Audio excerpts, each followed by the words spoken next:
Okay, so today we're going to be talking about the power of play. And as we said, my name is Melissa Burkhardt. I am a BCBA, and I am the Executive Clinical Director of Early Start Autism.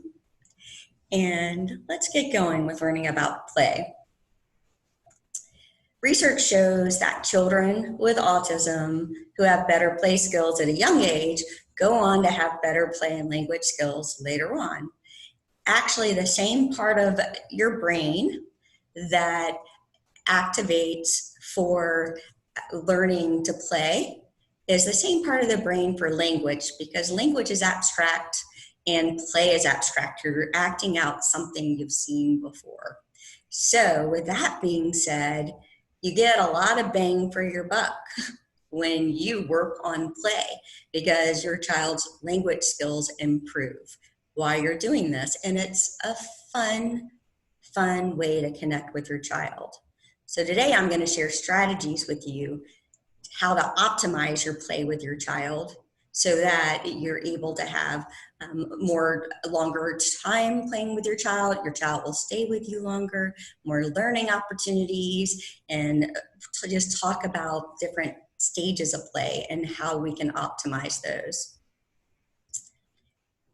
Play is so important because when you think about in early childhood and really even throughout your lifetime, play is the glue of friendships. It's what you do with your friends. It's how you share your thoughts and your feelings and the ideas that you create together. And childhood is such a magical time because play is the central way that children learn. And it gives our children with autism a way to connect with their peers so that they can practice those social communication skills. So it's really important to equip our children with autism with the strategies of how to play. And it doesn't come naturally to children with autism as it does to children who are neurotypical. Play activates the whole neocortex. Nothing lights up the brain like play. It is so just powerful how it changes the brain. So how are children with autism different than neurotypical peers when it comes to play? Well, we have to look at the core deficits of autism. That is how autism affects the child's development differently. You've probably noticed some of these things with the children, with your own child. Children with autism, a core deficit of autism is repetitive and restrictive behaviors.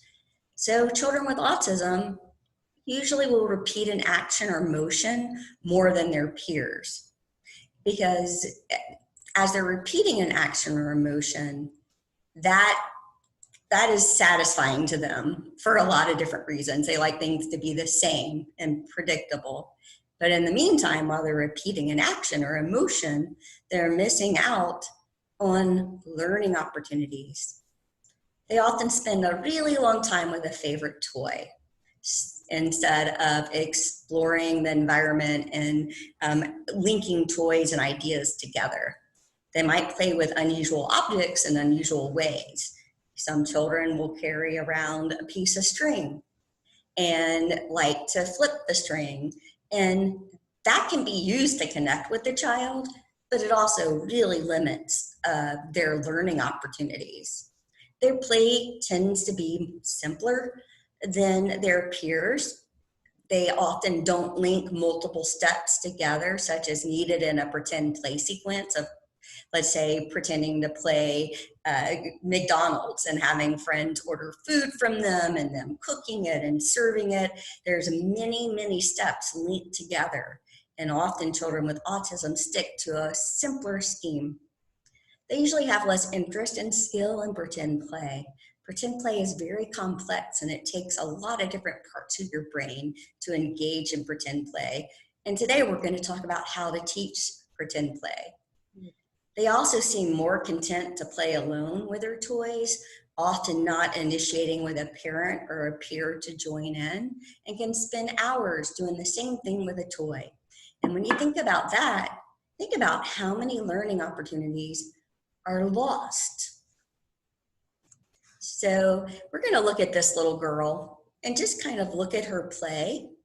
And let's just think about how her play shows some of the core deficits of autism and what she might be learning or what she might be missing out on.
So you can see right there that she's missing out on a lot of learning opportunities. She's got a set idea of one action, line up. When something is out of place, that's that restrictive, I want it one way, that part of autism, the brain with autism. She also becomes very upset when things are moved. And it would be very hard to join, for a friend to join into her play with her because of her determination to keep things the same. And although she's an extreme example, often when you play with your child with autism, you'll see a similar theme, that difficulty with being flexible with someone else's idea. But the really good news is we can change this. Parents are the vehicle to change. You have more opportunities in your day with your child than what they have in therapy. And I want to just emphasize that you can be your child's, you can learn to be, and you can be your child's best therapist by becoming their playmate, but being a skilled playmate and knowing how to turn your interactions into productive, fun ways to teach your child and connect with your child. So let's look at this young lady, this little bitty girl who's playing with her father, and let's compare her to the little girl we just saw. And let's kind of talk about what she might be learning right now, the opportunities she has. She's learning language such as pour and sip. She's reading her father's face. So she's learning empathy and how to read a face. She's reading his gestures. She's sharing her attention about the cups, which is joint attention, sharing her ideas by looking at the cup and looking at her father and back to the cup and commenting about it. That's a key part of something we want to increase in children with autism because it affects all of their development. She's imitating her father. She's working on fine motor skills. It is endless. It's amazing how much can be learned through something that looks like just, oh, that's play, it's not that important. But actually, it is the most important way to work with young children. I think all ages of children is through play. So we just talked about all these perspective taking. She's learned to take her father's point of view, planning skills, planning what she's going to do next, self-regulation, like the little girl in the video before really needed some help with self-regulation. So as we go into this, I want you to reflect. What kind of player are you? And it's important to reflect upon this so that you can be mindful about the strategies we're going to talk about.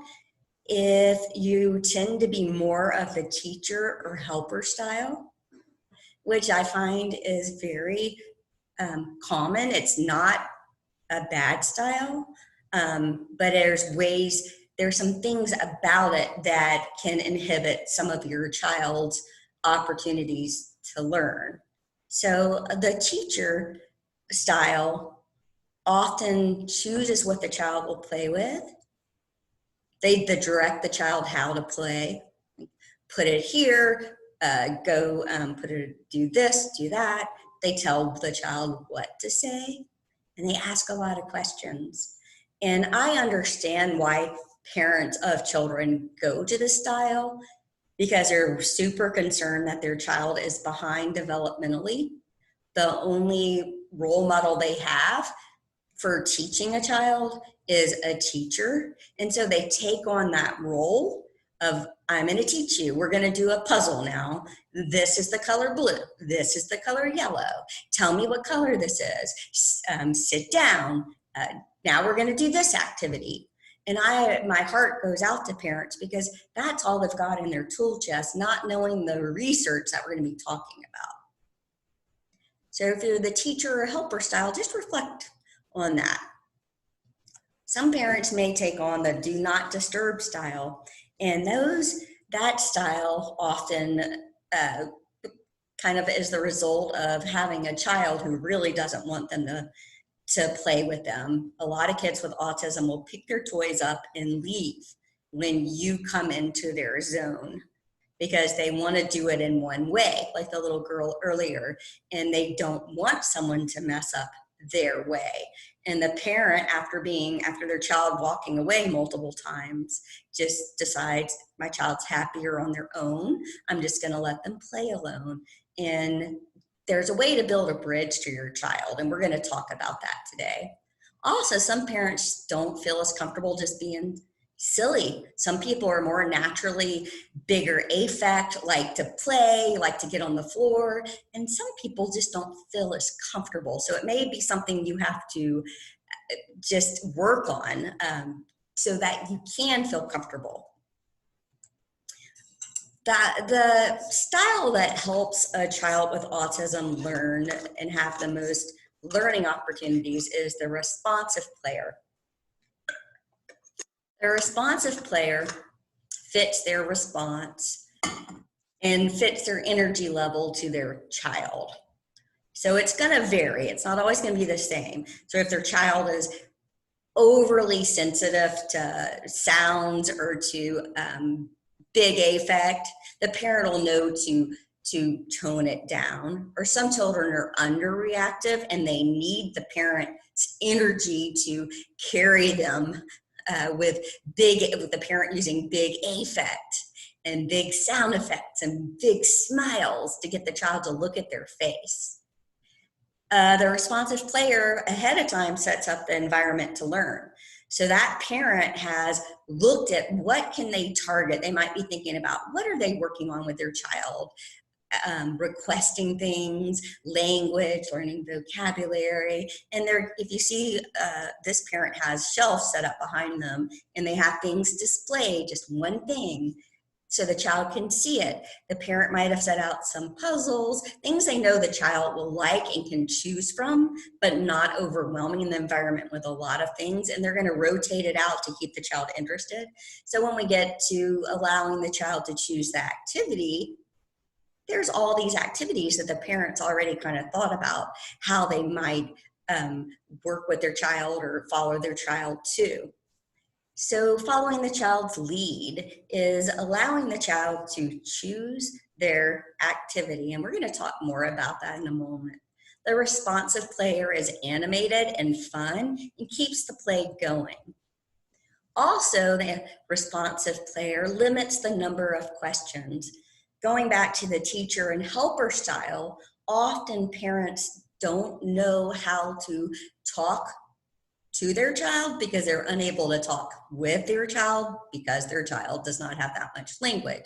So instead of the parent talking or just waiting, they ask a lot of questions. What are you doing? What color is this? And they'll ask, not wait for an answer. And that's all they've got in their toolbox. What happens when you ask a lot of questions and you don't get an answer is the child learns to ignore questions. Questions are important. I don't have to answer them. I just ignore them. So when they get to school, that can really affect them in a negative way. So we're asking less questions at the right time with something concrete in front of your child that they can see to help support their answer is the best way to ask questions. It's a hard habit to break. You have to self-monitor. Helping the child with ideas. So if they have an idea, handing them blocks to add to their tower. Handing them, getting out some cars for the child if it looks like the child's building a road. So let's talk about how we go about playing with our child. Let's say your child's already chosen an activity.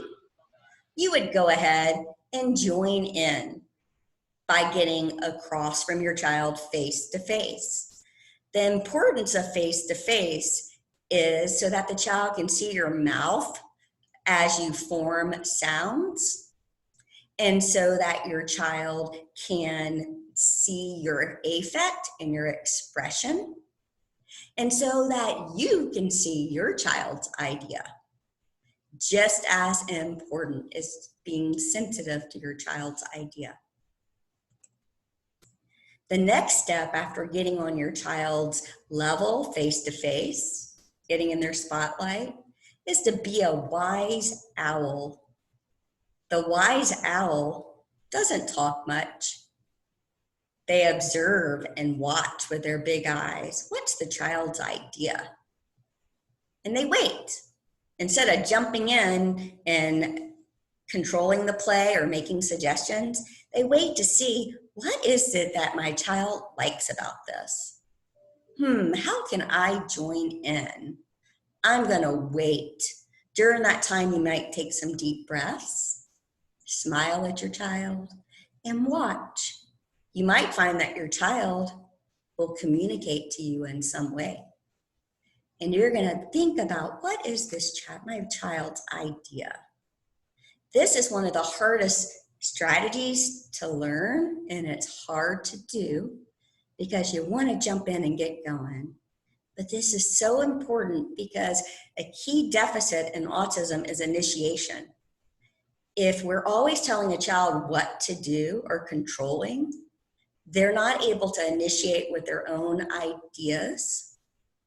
And when they don't initiate with their own ideas in language, they aren't connecting that part of their brain.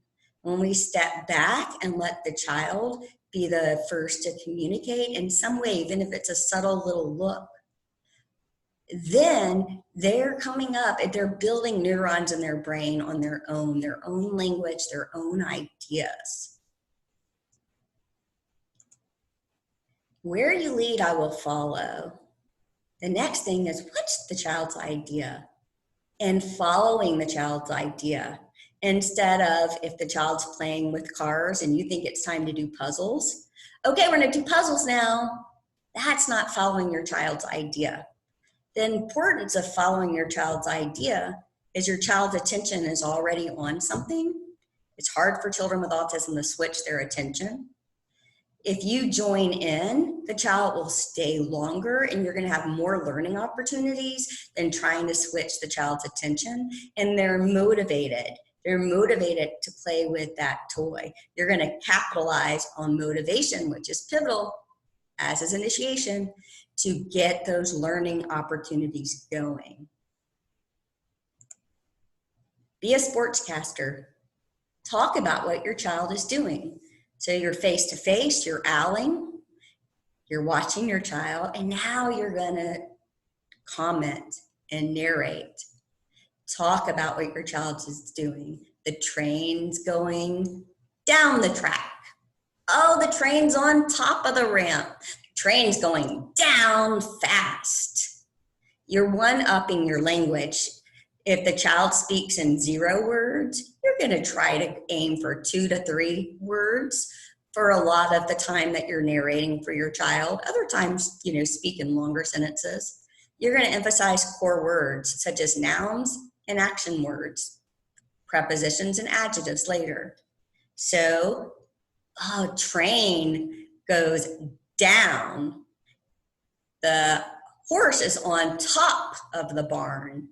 It's much harder to learn concepts such as on top, under, in, fast, slow, than it is to learn numbers and letters. Numbers and letters are the repetitive and they're the same every single time. Children with autism usually excel with numbers and letters. They love the predictability. They have a really hard time with concept development. When the teacher says, put your name at the top of the page, if they don't know where top is, they're not going to be able to understand that direction. So a core part of the language you're emphasizing while you're narrating and sportscasting will be nouns and actions. Continue to owl, observe, take a deep breath, wait and listen, then imitate your child's ideas. And we're going to talk some more about that. And have fun and be fun. Be a mirror. What your child does, you do. Unless it's something you don't want them to do, such as mouthing a toy or throwing toys. But other behaviors imitate. If they make a sound, try making the sound back to them. Research shows that when we imitate children with autism, it increases them looking at our faces and watching us. It's as if they're realizing that what they do, you do, and they have a power they didn't realize they had before. Imitation is a core deficit of autism. And what that means is they're not learning from their environment naturally. We want to increase a child's ability to imitate. When we increase a child's ability to imitate, then we're increasing their learning opportunities as they're going to eventually be able to imitate peers to learn or imitate you naturally instead of having to teach everything step by step. And research shows if you imitate your child, their imitation increases. So you're going to get face to face. You're going to owl, take a deep breath, watch. You're going to narrate what your child's doing, sportcast, and then you're going to start doing what your child does. Don't take their toy, try to get one that's just like their toy, and do just what they're doing. And you will be amazed at the looks you're going to get, the eye contact, the smiles. And then we're going to build on that into teaching them different ways to play. So this is one of the first and earliest ways kids learn to play is through people play. And that means there's no toys involved. It's face-to-face, two people sharing a fun time together. Parents naturally use these types of routines.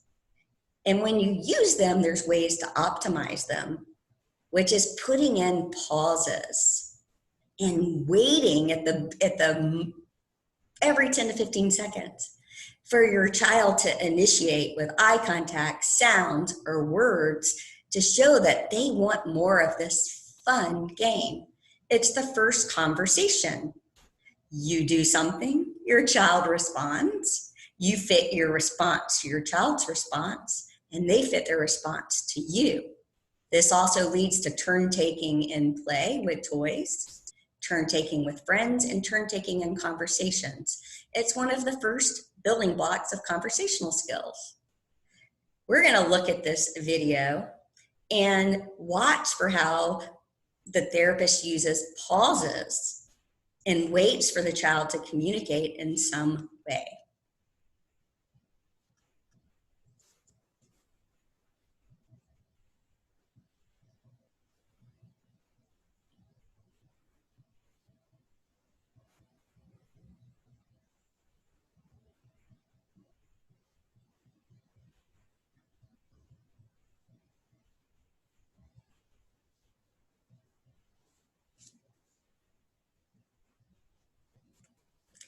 And now we're going to watch this video and watch how the therapist uses imitation to work with this child.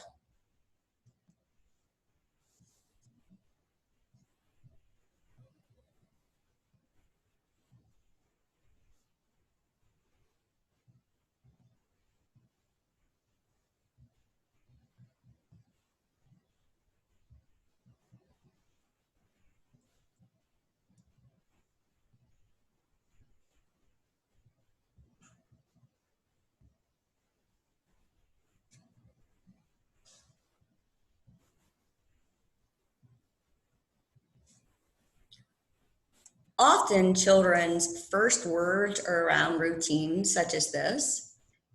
They're super motivated to get more of something that feels good to them. So a child that likes to jump, you might try 5 little monkeys jumping on the bed. A child who likes to spin, you might try ring around the rosy. But I want to point out how the therapist did not just go through the whole thing. She gave a little bit and then she waited a really long time and even got uncomfortable almost. She counted to 10 and waited. And then the child used gesture and eye contact and a sound to initiate ring around the rosy again. That's powerful communication. Teaching imitation. So within all of this, imitation, teaching your child to imitate, is of extreme importance. So we're going to talk about the steps of teaching imitation. Step 1 is everything we've talked about. Get in the spotlight, eye to eye. Owl, watch your child's idea. Narrate, imitate your child. Once you get that going, you've imitated your child back and forth a few times. Then you're going to show your child a simple new action 3 times, making it fun. So it might be that you're playing with the farm animals and your child's been putting the farm animals in the barn. So you would do the same thing using language such as in the barn. Cow goes in the barn, following the child. And then you decide, okay, I'm going to try a new action. So you might take the cow and have the cow pretend it's eating yum, yum, yum, yum, making a fun sound and putting the cow's face by, if there's a little piece of hay or grass, yum, yum, yum, yum, yum, yum, yum, yum. Being really big and expressive so your child watches your turn. Do it a few times and make it fun. Then wait. Just look at your child and wait expectantly for about 10 seconds. If your child doesn't do it, help your child, cue your child, which means you help your child put their hand on the cow and do the same thing. And you can make the sound, yum, yum, yum, yum, yum, yum, yum. Help your child do the action. And then, yay! Then back to your child's way, back to imitating your child. Imitate, imitate, imitate. You're ready to show your action again. Go in and make it big and fun and do it again. Yum, yum, yum, yum, yum. A few times, then wait. If your child doesn't do it, help your child. Yay, back to their way. Hopefully they're going to start learning new ideas from you. Notice that we're trying to fade back our prompt. So if we did hand over hand to help the cow eat the first time, we might just get the child's hand on the toy and then back off to see if they'll finish the action. Now we're going to talk a little bit about the stages of play and what you might teach a child at a certain stage. The stage of exploratory play is birth to 1-ish. Children are learning through their senses at this point. They're able to do one-step actions on toys, picking up a toy, dropping it, picking up something, putting it in a bucket. Some children, so let's think about brainstorm. If your child is at this level of play and they like to throw things, a lot of kids love to throw things. They like the sound of it falling. You would think about, okay, let's teach them to throw something appropriate. How about a ball? Then you might start teaching your child how to throw the ball, making it fun, face to face. Then it might be ball and basket, showing your child and helping your child. Then you might pull in different kinds of balls and pull in the sister and daddy. and throw those balls. The next step is functional play, and that's the child showing you, I know what to do with this object, such as putting shapes in a shape sorter. So you want to teach your child different 1 steps, and then we're going to lead them up to 2 steps. So if your child can push a car, 1 car, a favorite car, you might introduce different trucks, different trains, different types of cars. They're doing the same action on different items. Then you might think about the next step in this way of playing, or this level, is to do 2 steps. So you might teach your child, put the car on the ramp and push the car down the ramp. That's 2 steps.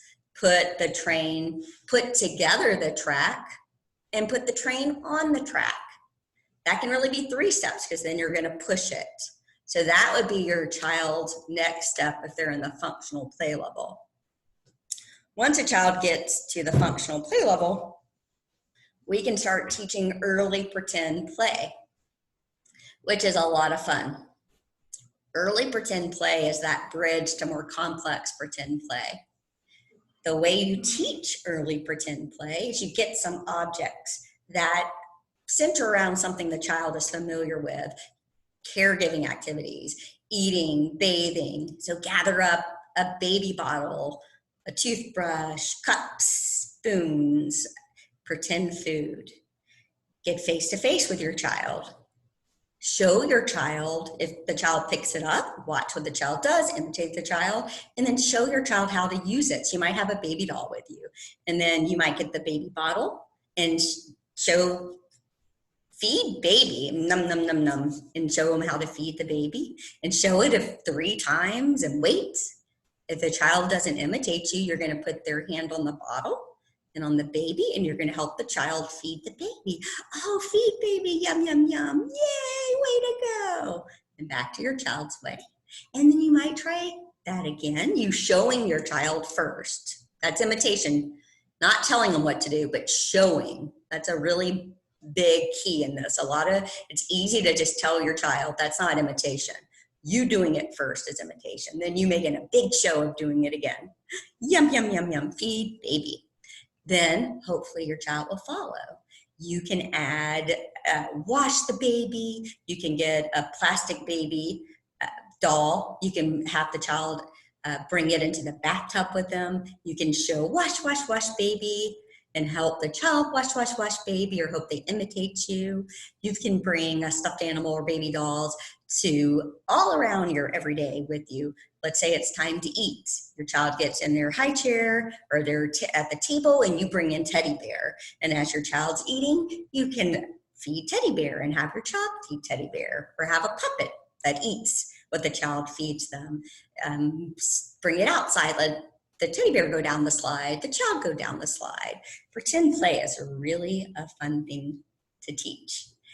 I'm not going to go into sophisticated, the later levels of play today, because that's a longer topic, but what we're going for is linked actions, such as getting the baby ready for bed, changing the baby's diaper, putting on the baby's pajamas, putting the baby in the bed, and covering the baby up. Those are linked actions, all tied to the same theme. You think about how much thinking that takes. So you can act out these things with your child, making it a lot of fun. And this is not frou-frou, a waste of time. The time you put into this is going to correlate with your child's language development. If you look back at functional play, usually at that point, when they start putting 2 actions together, they usually combine 2 words. When you get to pretend play and they start doing multiple actions, that's usually where we start getting multiple words linked together. Baby hungry, baby crying, baby is sad, feed baby apple. That's how all that language develops. As you get into more sophisticated play, you're going to be thinking about, you can act out going to the doctor. If your child hates going to the doctor, it's something that scares them, you can have them do doctor with their teddy bear. Look at videos about going to the doctor to prepare them. Look at videos about going to the dentist. Have the stuffed animals open their mouth. Let the child look in them. Go to the dentist without actually seeing the dentist. Take pictures. Talk about it. Go back home. Preparing your child through acting it out for the real thing. So as I said, these are all great materials for pretend play, stuffed animals, baby bottles, doctor's kits. And I just talked about how we teach pretend play. So the next step is, once you've taught your child some of these steps with baby bottles and brushes and all of that, then you would keep these items like in a little tub, and you might pull them out with a teddy bear, and then wait to see if your child will initiate their own idea. If they'll take the baby bottle on their own and feed the bear. And if they do, you imitate them and narrate and join in. We want them to initiate with their own ideas, not always having you lead what to do in pretend play. So I can't emphasize enough about giving children space, owling, so they can come up with their own ideas and initiate, because that's how they're going to build neurons in their brain. That's some resources for this. An Early Start for Your Child with Autism, which is the parent book for the Early Start Denver model. The Make, Play, Rock series, which is from Hanan Language. And there's 4 booklets about each developmental stage of play.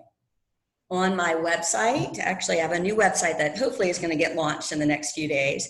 I have all these resources on that website, as well as a lot of other and other resources. And my website is earlystartautism.com.